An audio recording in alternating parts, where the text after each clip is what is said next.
जो रूल रह गए पेपर मार्किंग के हवाले से, ये रूल नंबर 10 है जी। जो सब एग्जामिनर्स होते हैं, जो हेड होते हैं, उनको जो है ना पेपर चेक करने के लिए जो हदायत दी जाती हैं, उनको जो कवानीन और जो रूल्स बताए जाते हैं वो हम लोग देख रहे हैं।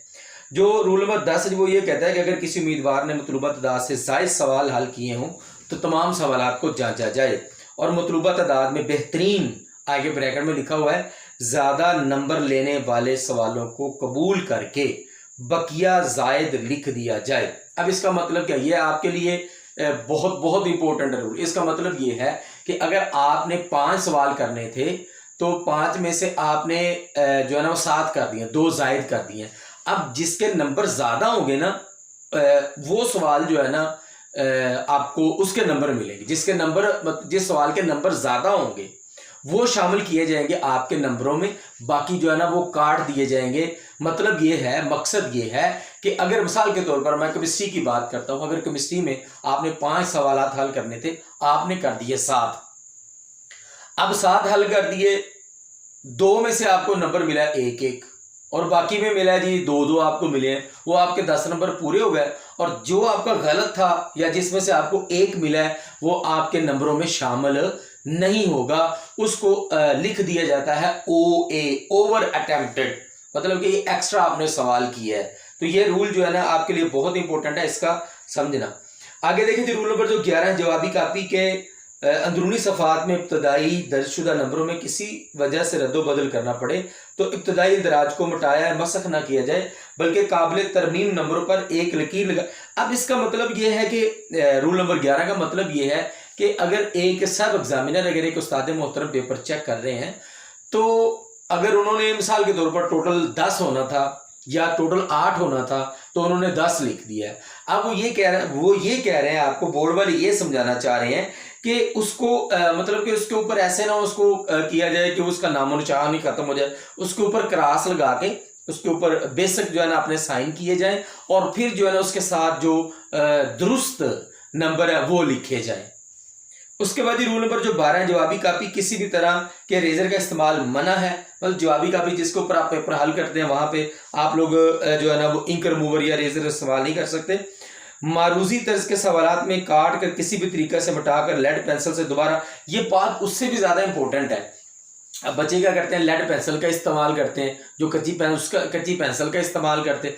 अब वो ये कह रहे हैं कि जो लेड पेंसिल है उसका इस्तेमाल मना है। मरूजी में खास तौर पर आप लोग अगर एक डॉट भी लगा देते हैं ना या छोटा सा सर्कल लगा देते हैं, आपको भूल जाता है, फिर आप जो है ना वो दूसरे को सही कर, ऐसा नहीं होना चाहिए। जो आपने एक दफा जिसके ऊपर टिक लगा दी है तो उसी को जो है ना फिल करें, क्योंकि आप दूसरा फिल करेंगे वो तो आपका गलत हो जाएगा। मकसद ये है कि जो सही ऑप्शन है उसके ऊपर जो है ना वो आप लोग टिक लगाएं, सोच समझ के जो है ना जो मरूजी है उसको हल करें। मरूजी सवालात की मार्किंग, अब देखें जरा, मरूजी सवालात की मार्किंग इनके कोड नंबर के मुताबिक की जाए। मरूजी सवालात के अब होता यह है कि जो आपको मरूजी दी जाती है उसके ऊपर कोड लिखा होता है। वो कोड आप क्या करते हैं, जो आपकी जवाबी कापी होती है उसकी बैक साइड पे लिखते हैं। जब उसकी बैक साइड पे लिखते हैं तो उसी तरह आप उसमें जो है ना वो बबल फिलिंग करते हैं। अब उसी के मुताबिक ही आपका जो है ना वो मरूजी का जो पर्चा होता है, पेपर होता है, जो मरूजी वाली शीट होती है वो हल की जाती है। इसलिए जो आपको मरूजी की शीट मिलती है उसके ऊपर जो कोड लिखा होता है उसको आपने ध्यान से जो है ना उधर फिल करना होता है और उसी के मुताबिक आगे जो है ना आपने वो जो मरूजी है उसको हल करना होता है, उसके ऊपर दायरे लगाने होते हैं और उसको फिल करना। रूल नंबर 13 है, नंबरों में नागजीर कटौती की सूरत में अपनी राय का इजहार गैर जरूरी, गैर मुतलका, गैर मियारी और नामुकम्मल लिखकर जरूर कीजिए आपकी सूरत।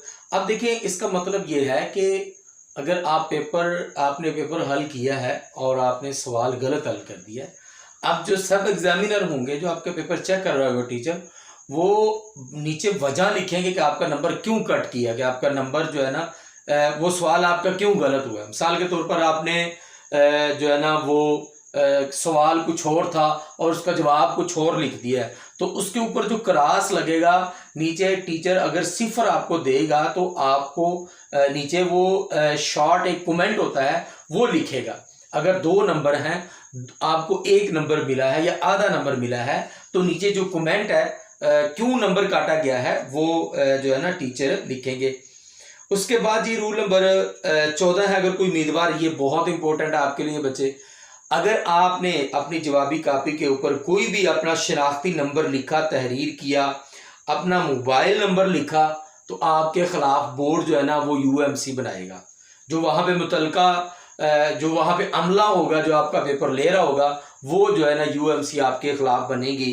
अगर उन्होंने यूएमसी आपकी नहीं बनाई, आपने किसी अंदर वाले जो है ना पेजेस पे कुछ अपना शनाख्ती कार्ड नंबर लिख दिया है, अपना फ़ोन नंबर लिख दिया है, या आपने अपने स्कूल का नाम लिख दिया है, और इस तरह की कोई ऐसी बात लिख दी है जिससे आपकी शनाख्त मुमकिन हो जाए, तो फिर क्या होता है, जो पेपर चेक कर रहे होते हैं उनको भी इख्तियार होता है कि आपके खिलाफ यूएमसी बना दें। अगर वो बोर्ड को भेज दें तो आपके खिलाफ जो है ना वो यूएमसी बन सकती है। इसलिए आपने इस बात का जो है ना ख्याल रखना है, ध्यान रखना है कि किसी भी पेज पे आपने अपनी शनाख्त को वाज़ह नहीं करना। उसके बाद आगे जी एक और हदायत दी हुई है, वो जी सब एग्जामिनर और हेड एग्जामिनर के हवाले से है।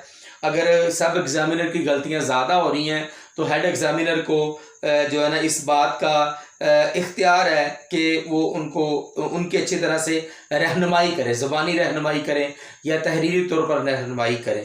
तो ये बेटा आपके रूल हैं, बोर्ड के मार्किंग के हवाले से रूल हैं। 14 रूल जो है ना मैंने आपको बता दिए हैं, तो इनका जानना आपके लिए बहुत ज़रूरी है।